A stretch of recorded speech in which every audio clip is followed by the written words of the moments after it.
here with local artist and poet Rick Verlin Livingston, author of the new chapbook from Space Cowboy Books, I'm Sending Messages into Outer Space. Rick, you're primarily known as an artist. How does poetry come into play in your work, and how have you combined the two mediums? Well, the book itself has a lot of illustrations. It's very visual. A lot of the poems have some concrete elements, or the arrangements of the words are very visual. I think the first thing that ever got me interested in writing or drawing or comic books, which are a mix of that, and illustrated books in general. And actually, if you look at some of my comics, like the Green Mr. Verlin Zono Comics book, a lot of those strips really are poems I wrote first, and then I illustrated them. So for me, I've just, even my paintings have words on them sometimes. So I don't know. There's just not that much difference. And the subject matter in your poems seems darker than in some of your paintings and comics, although they're intrinsically connected, as you say. How did the differences come about, and what differences in motivation do you have when approaching a painting, say, versus a poem? Well, yeah, that is part of it, the motivation part.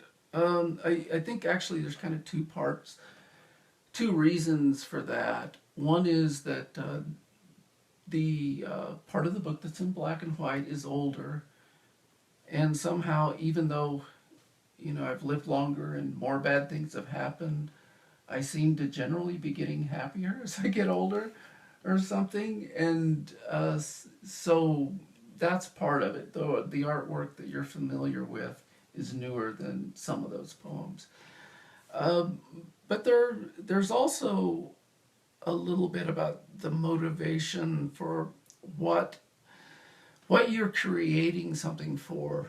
Some people say just do something that's just for yourself, and I've always been I like the idea that I'm doing it for other people, and I'm creating my art primarily.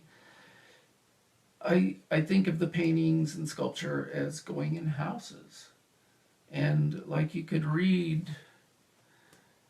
I don't know, say H.P. Lovecraft or something like that and be totally creeped out, but then you close the book and you put it in your shelf and you're okay.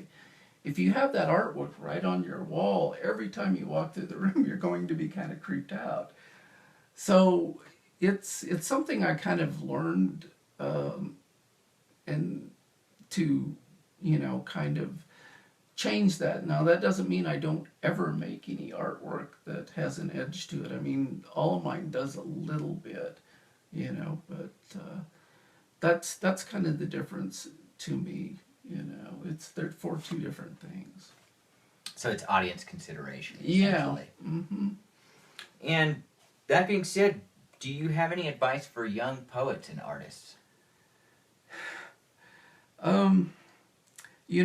I've taught a bit, and I used to kind of give the caveat that,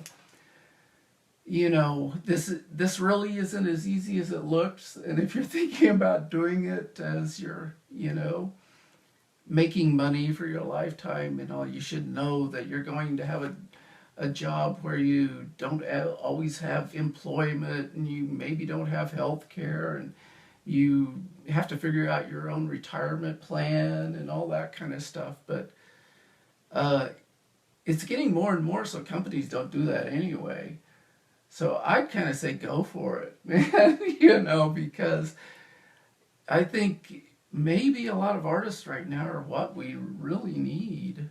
That, the arts are what causes people to use their imaginations, to be innovative, and it just seems to me like the world kind of needs that, and a lot of the perks they tempted you with not to do it are going away, so I say go for it.